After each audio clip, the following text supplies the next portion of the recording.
Buenas tardes, buenos días, buenas noches, según el horario que nos están observando. Mi nombre es Sebastián Suárez y este es una entrega más, un programa más de su canal Reino de María. El invitado especial del día de hoy es un reconocido también youtuber, de alguna manera activista a favor de la vida. También creo que, bueno, estoy seguro que es estudiante de leyes y hombre católico. ¿Cómo está, Cefarino? Gracias por la invitación de venir a nuestro canal. Puedes presentarte tú mismo mucho mejor. Tienes el espacio. No, no, gracias a ti, en serio, es un gusto el poder colaborar, perdón, en tu canal y bueno, también empezar a interactuar con más personas, ¿no? Sí, yo actualmente estudio Derecho aquí en la Facultad de la Universidad de Sonora. Sonora se encuentra es en México, ¿no? Pero Sonora se encuentra prácticamente, está al noroeste, casi pegado con Estados Unidos. De hecho, está pegado a Estados Unidos. Y bueno, pues nada, yo no me considero tanto youtuber porque no soy tan constante, por ahí estoy empezando a crear contenido, pero sí estoy prácticamente, sí, soy católico y aparte pues soy alguien que defiende la vida desde el aspecto integral, ¿no? Y hablo en el canal de YouTube que ahorita pues yo ya lo voy a renombrar porque estoy haciendo unos cambios. Hablo sobre temas de leyes, sobre reformas, hablo sobre la geopolítica, un poco de historia. Mi fuerte es la historia más, ese es mi fuerte. Y análisis también mediáticos, ¿no? También son los que están ahí en el canal. Y bueno, pues nada, mucho gusto, en serio, por la invitación y bueno, para lo que pueda servir, aquí estoy. Gracias a ti, Cefarino. Es un placer tenerte con nosotros.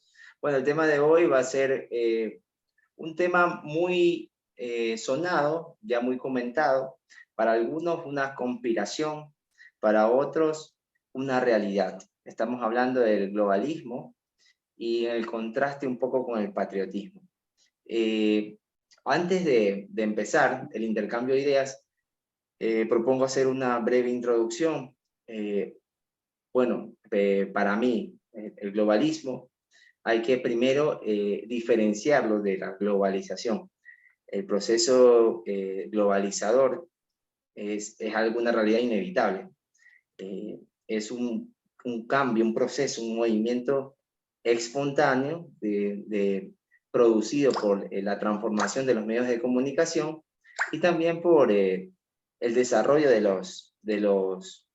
la transportación, de los medios de transporte, que ha permitido unir al mundo. Este proceso es natural, bueno, ha permitido conectar la economía a través de la interacción de datos. Amazon, Google, Facebook ha unido al mundo, evitando tantos costos de transporte que antes eran muy altos, ahora se han reducido y eh, abaratado de manera exponencial. Vemos que el mundo, tú puedes conseguir un supermercado, comida de Francia o alimentos de India en el supermercado de tu barrio. Asimismo, los hindúes pueden consumir alimentos de México, un chile mexicano, pueden consumir un taco, porque grandes empresas mexicanas también han puesto taquerías o venden productos a los diferentes mercados del mundo. Esto es algo bueno y positivo, pero el globalismo es un movimiento político financiado y respaldado por grupos de poder que tienen finalidades múltiples, pero entre ellas está la abolición de la idea de nación-estado, esta idea de nación soberana que se está acabando día tras día, porque ahora no son los gobiernos que mandan o que determinan cuáles leyes se van a seguir en los diferentes países según sus tradiciones y según su idiosincrasia, deberían seguir, pero no. Hoy en día, eh, organismos multilaterales como la Corte de la Haya, organismos como el Banco Mundial, organismos como el Tratado de París, organismos como la ONU, determinan qué directrices seguir y qué es bueno y malo, no según la coyuntura, sino según lo que le parezca a estas organizaciones. Entonces, luego de esta brevísima introducción, voy a darle paso a mi hermano Cefarino para que ver cuál es tu apreciación para ti según tu óptica o según tu punto de vista, desde un punto de vista desde México, porque acá en Sudamérica sí nos sentimos vulnerabilizados muchas veces por estos actos de prepotencia que obligan a los estados a aceptar leyes como el aborto en contra de la opinión de la mayoría. Por ejemplo, en Colombia, es una barbarie lo que ha pasado en estos meses.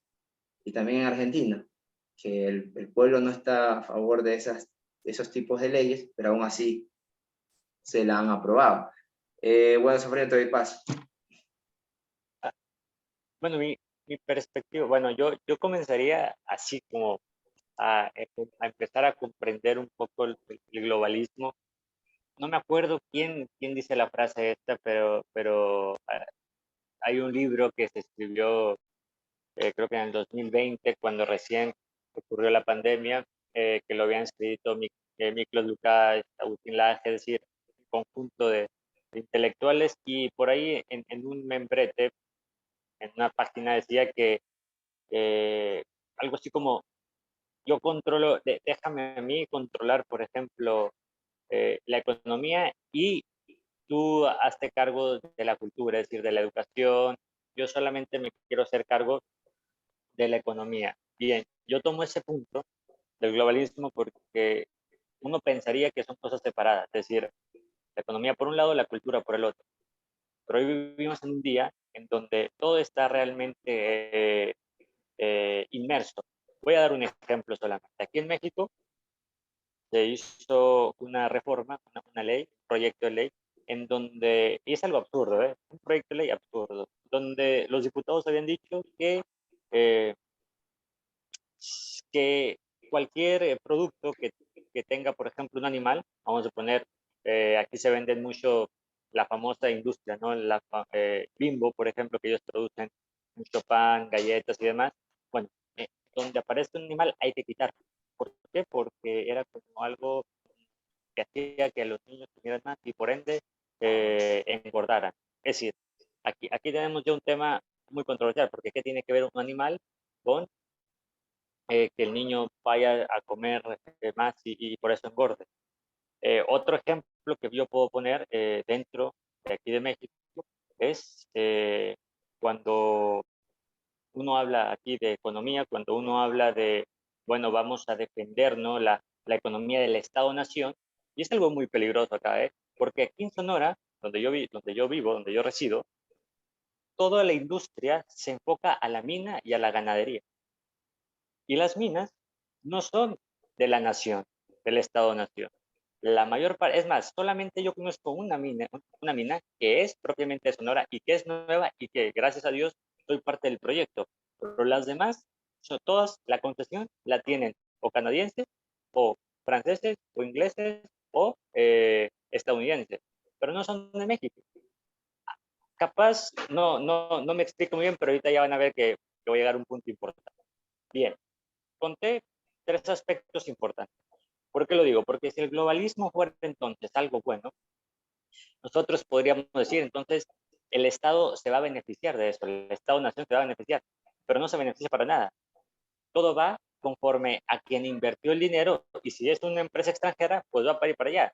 Ahora, tampoco se pagan impuestos, porque muchas de las minas no están pagando los impuestos que deberían, no están sacando los permisos que deberían. Pero ¿por qué no se los exige Secretaría de Hacienda? ¿Por qué no se los exigen las entidades que deberían, entidades federativas que deben exigirles los permisos?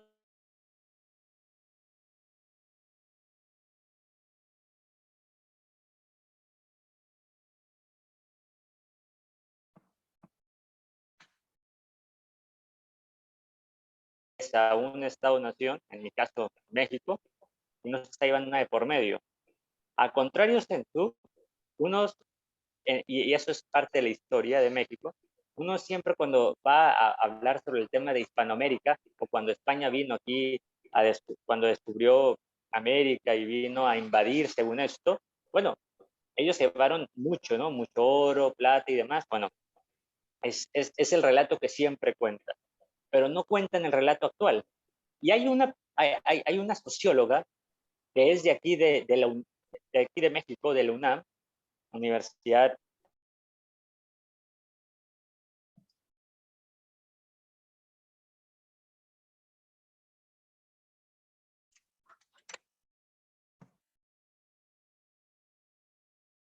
Jamás se menciona esto. Siempre se menciona que sí, que vinieron españoles, franceses y demás, y vinieron con espejos y le vinieron a vender cosas que no tenían valor a los indios y se llevaron lo que realmente tenía valor. Bien, eso es un tema como para empezar. El globalismo vendría siendo eso, quitarle la identidad, quitarle en lo económico a un Estado-nación. Vamos a la cultura, quitarle también sus raíces. Hoy en día uno puede ir, por ejemplo, a cualquier parte y ve vestimentas que no son acorde al Estado o acorde al país. No está mal, pero va quedando poco a poco, va quitando poco a poco, perdón, esa identidad. Y otro ejemplo para finalizar, en la universidad donde yo estudio, no hay banderas de México, pero sí hay banderas multicolor. No hay banderas de México, pero sí hay banderas multicolor. Entonces, es algo que realmente uno va quitando poco a poco esa identidad. Y como decía un politólogo, un abogado que fue presidente de aquí de México en el siglo XX, 1920, lo dijo. Bueno, no era más bien de una índole socialista, pero dijo algo muy importante. Dijo que si tú le quitas o si tú haces que el pueblo desconozca la historia de tu nación, poco a poco vas quitándole la identidad propia a esa nación y es más fácil incluso llegarse a controlar. En lo económico, en lo cultural, fácil es controlar una nación si desconoce la historia. Porque aquí reivindican muchos presidentes que para nada fueron patriotas, que para nada les entró el Estado-Nación, pero no se recuerda a los que realmente decidieron prácticamente todo. ¿Por qué? Por la nación. Entonces, uno debe de cuidar este aspecto en el globalismo porque va quitando poco a poco esa identidad. Y hoy en día, como lo dice el doctor Pablo Muñoz Iturrieta, y algunos doctores, y algunos filósofos, y algunos politólogos, dicen que hoy en día es la batalla de la identidad, porque la identidad prácticamente es la que te da el sentido y es la única que te va a guiar por un camino no correcto, sino que un camino que sí te va a dar algo al final. El camino de cada Estado-nación es que lo involucre a México, pero para que saque tajada positivamente de eso, y de cada país, de Ecuador, de Colombia, que vean por sus intereses y no por los intereses de una ONG o del Banco Mundial o del Fondo Monetario Internacional. Entonces, es algo muy importante esto. Ya para terminar, pongo el ejemplo solamente de cómo son los legisladores aquí perdón, los jueces aquí en México. Cuando tú llevas, por ejemplo, y eso me ha tocado a mí porque yo los he hecho, cuando llevas amparos, el amparo a un juez, vamos a poner el juez 10º distrito, tú tienes que hacer el amparo. De hecho, yo ya hice todo ese análisis. Yo primero ya sé que el amparo que yo voy a presentar es un amparo con análisis de índole internacional. Vamos a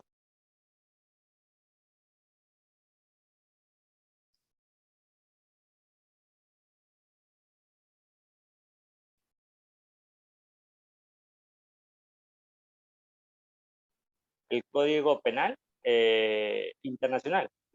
Entonces yo apelo a eso y bueno, tiene índole de suma importancia. La cuestión aquí es que los jueces, no, a veces muchos, y son la mayoría, que no saben qué ley es más, qué ley es jerárquica en la nación, si la internacional o la nacional.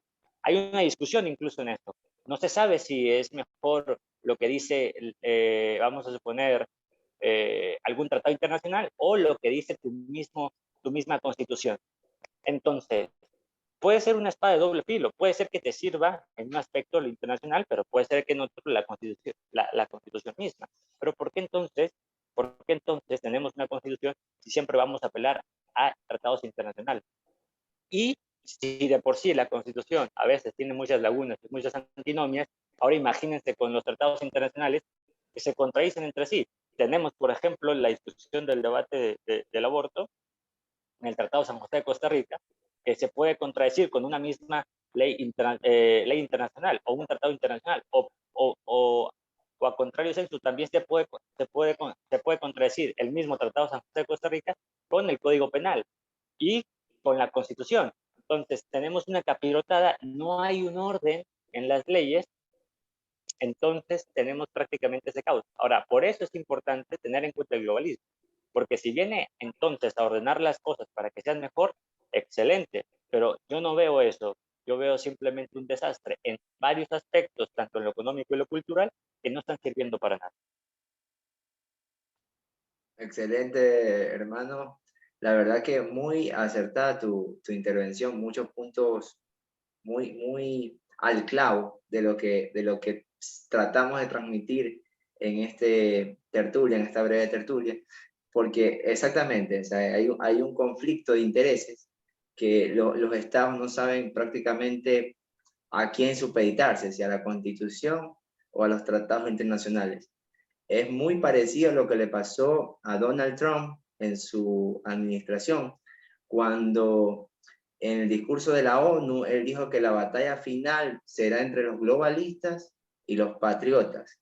La gente pensaba que estaba hablando en contra de la globalización. No, los globalistas son el grupo de poder, voy a pronunciarlo, pero no sé si está en el establishment, tal vez tenga otra pronunciación, el inglés mío es básico, pero es el grupo de interés económico de grandes multinacionales que buscan determinar al Estado-Nación, al gobierno, en este caso Donald Trump, que Donald Trump siempre decía First American, primero América.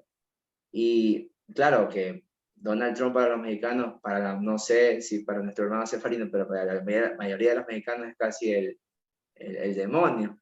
Pero para las personas que analizaron minuciosamente sus políticas, él estaba en contra exactamente de todo estos tratados que vinculaban a Estados Unidos, prohibiéndole. Fronteriza. Sí, hay un problemita de internet que se va y viene. En tu intervención hubieron breves interrupciones. A ver Ah, sí, a ver si ya mismo precisamos en ciertas cosas que se quedaron un poco al aire, sobre todo en el tema esto de los jueces, ahí se congeló un poquito. Pero bueno, ya, en posterior te doy la palabra. Entonces, recuerdo que en ese 2017, 2018 había este problema, bueno, la renegociación del NAFTA con México y Canadá. También había el problema del Tratado de París, que decían que Donald Trump ya no quería colaborar con las políticas ambientales, que Donald Trump va a acabar con el mundo, con la naturaleza. Pero en realidad, ¿qué estaba sucediendo? Estaba sucediendo que el Tratado de París obligaba a Estados Unidos a financiar proyectos ecológicos multimillonarios a ciertos países, desfinanciando el presupuesto general del Estado de Estados Unidos, endeudándolo incluso.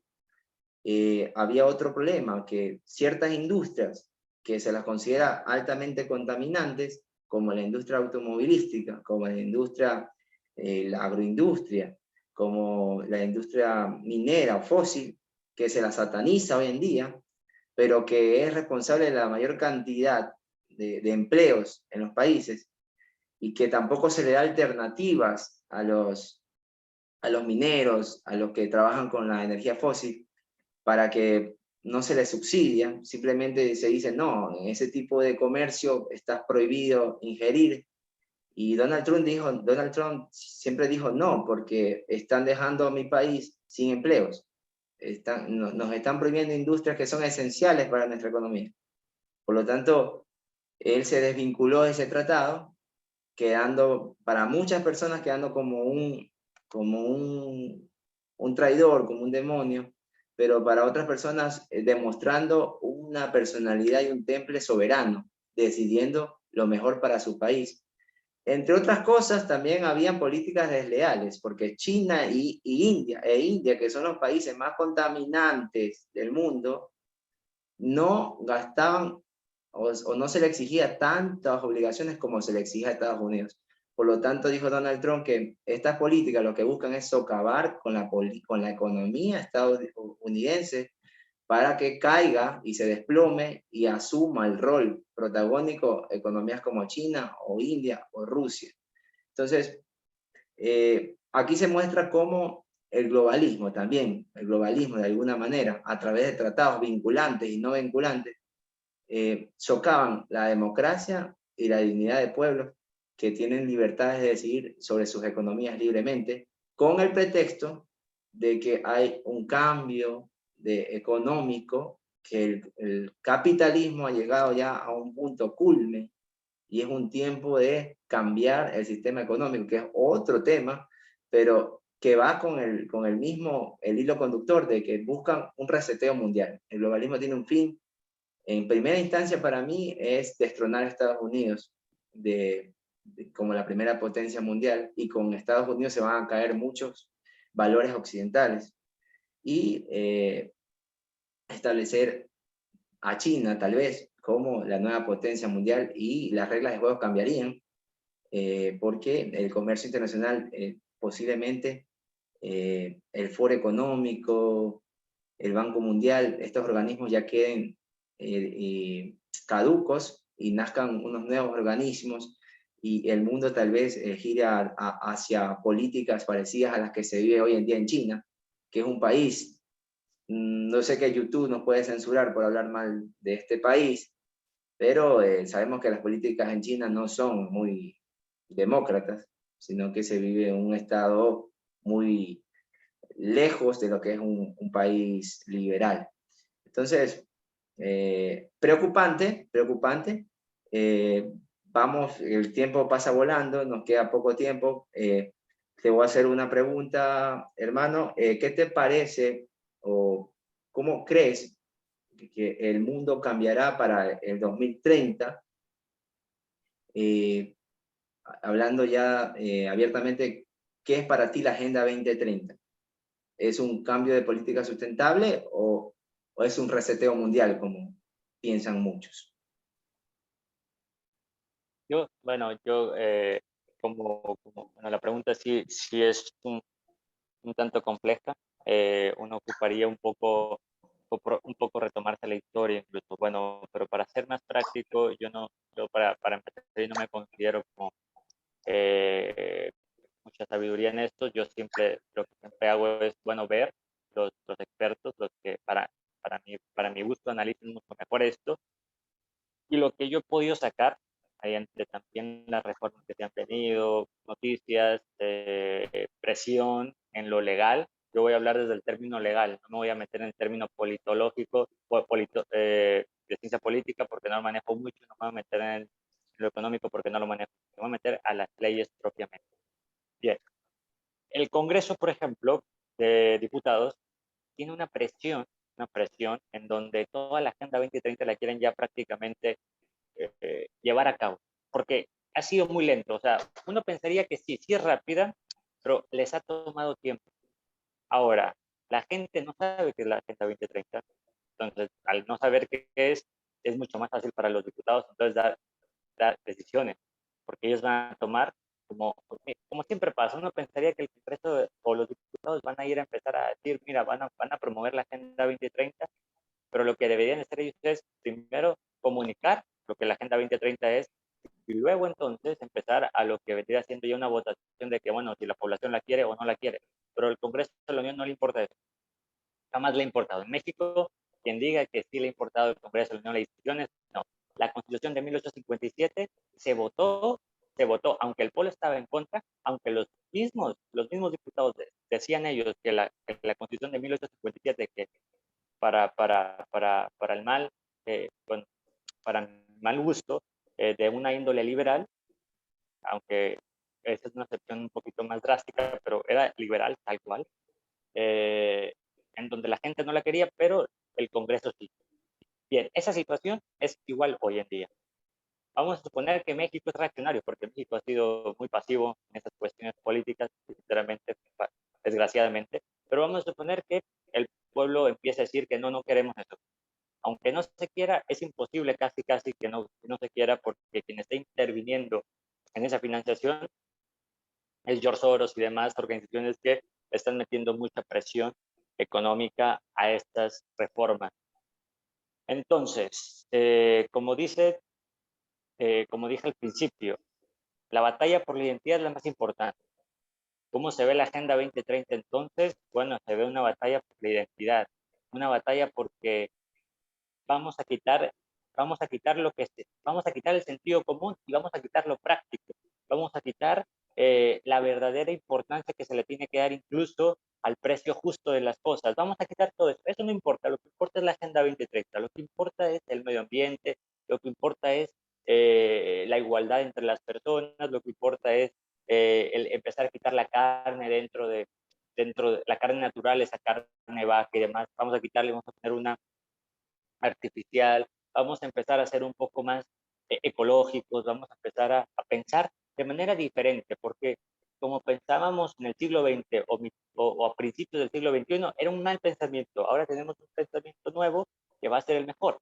Bien, eso lleva prácticamente al ocaso, perdón, sí, al ocaso, al hombre, porque el hombre, aunque no le guste a la gente, si lo leemos, si leemos al hombre desde una índole natural, que muy poco se habla de ello hoy en día, tenemos un hombre práctico y un hombre que ocupa, vamos a suponerlo así, vivir de algo, vivir de un sueldo justo, vivir de un sueldo, de un trabajo que le llene realmente y no inmerso en muchos discursos. Ahora, ¿por qué digo esto? Porque entonces la Agenda 2030 viene a hacer todo lo contrario. ¿Para qué? Para individualizar al hombre y que el hombre entonces se entienda a vivir una vida sola. No importa, por ejemplo, el no tener hijos. No importa el vivir en una comunidad en donde puedas cambiar de pareja en distintas ocasiones o a lo largo de tu vida. No importa la estabilidad. Ojo acá, porque la Agenda 2030 uno pensaría que solamente es igualdad de género. No, no, no solamente es eso. También es el vivir una vida en donde yo trabajo donde yo quiera.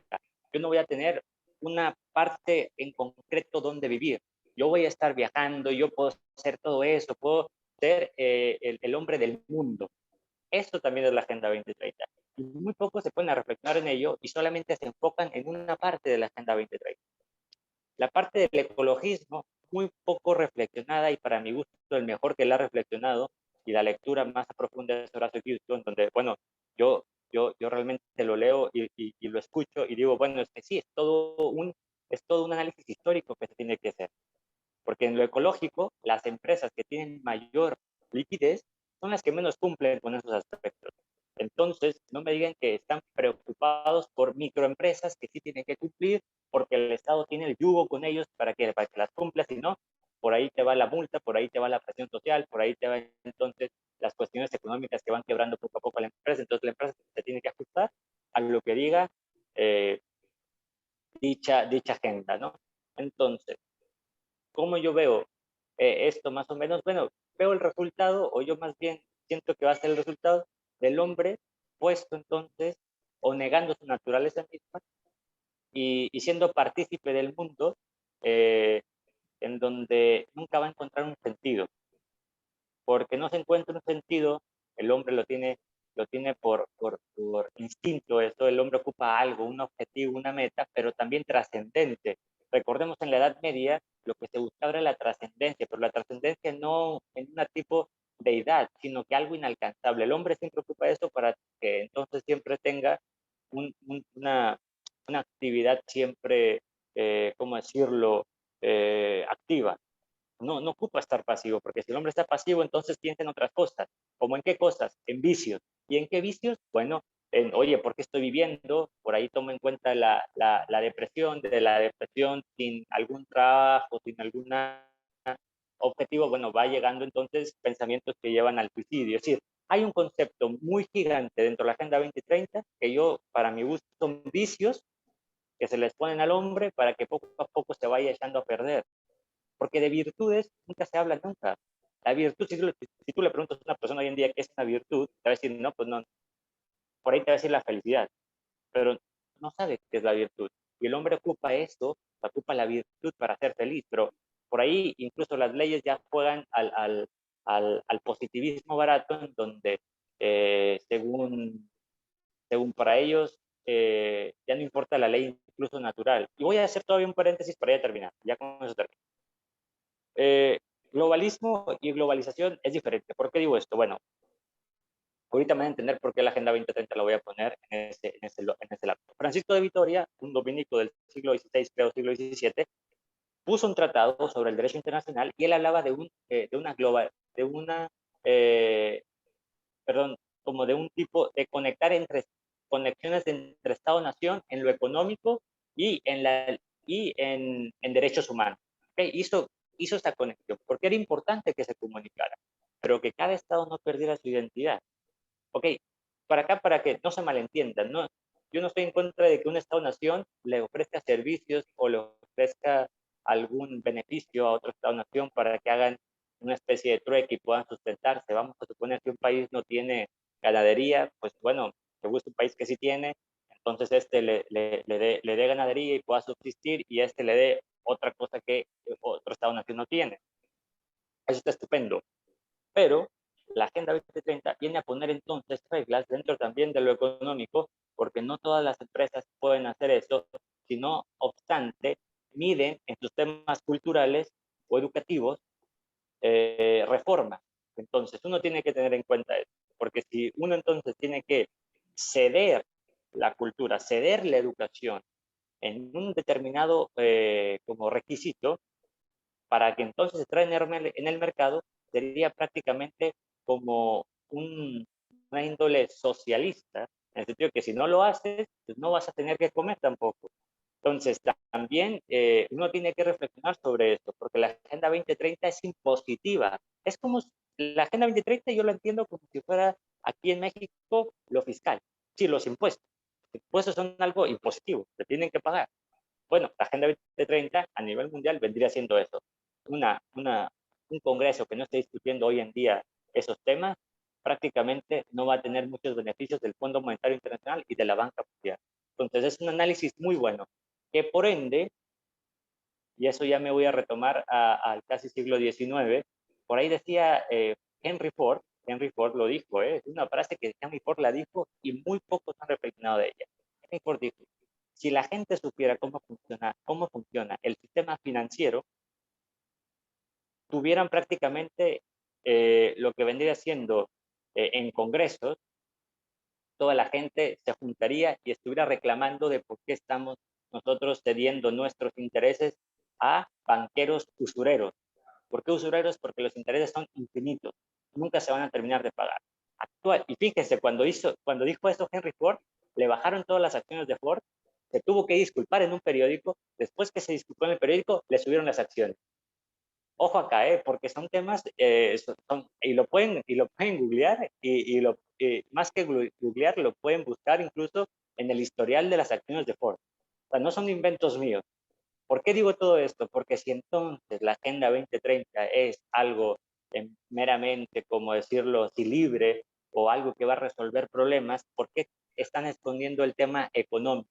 Entonces es algo grave acá. Excelente, Seferino, tu intervención. Muchos puntos que rescatar. Mucho para hablar, pero el tiempo es bien breve, lamentablemente. Pero rescatando un poco esto de la Agenda 2030, aparentemente tiene fines positivos. Hay palabras talismanes como sostenibilidad, sustentabilidad, equidad, igualdad, hambre cero. Aparentemente son fines nobles, pero como todo en el tema de agenda globalista, pinta como algo bueno, pero en realidad tiene fines autoritarios. ¿Por qué autoritarios? Porque, por ejemplo, en la aprobación, en la vinculación de los países, que ya más de 130 países están vinculados a esta agenda, nunca se consultó a los compatriotas, al pueblo, acerca de si están de acuerdo con esta agenda. Simplemente se vinculó a todos los países de manera de facto, porque parece algo bueno, parece algo noble, También habían los 7 puntos del milenio, que para el año 2000 ya debieron estar realizados en la ONU. Jamás. Ok, no pasa nada, muy bien. Entonces, excelente. De manera conclusiva, podemos decir que la Agenda 2030 es una forma, una manera de manipular a través de un gobierno único, patrocinando la concentración de la riqueza en ciertas manos, en ciertas corporaciones, y busca socavar las democracias individuales en los países. Este ha sido el programa de hoy con Cefarino Argüello. ¿Algún saludo, Cefarino?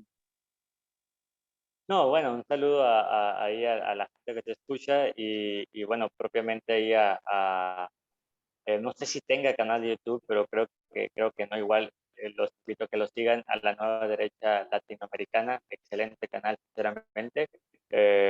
Y bueno, que sigan también bueno, si pueden buscarme por ahí por YouTube, en el canal que yo tengo, pues para que dejen sus comentarios y demás, para igual empezar a darle también más seguimiento a lo que la gente quiere escuchar, ¿no? Y sería un gusto también colaborar de la mano, sinceramente me parece agradable estas pláticas y bueno, pues nada, muchísimas gracias por la invitación. Bueno, y todos ustedes, muchas gracias. Suscríbanse, compartan, comenten, socialicen. Si quieren vertir algún tipo de opinión en la caja de comentarios. Y esta ha sido una entrega más de Reino de María. Nos vemos, saludos, bendiciones. Y no se olviden que a través de la devoción a María llegamos más rápido a Jesús. Amén. Muy bien, voy a paralizar.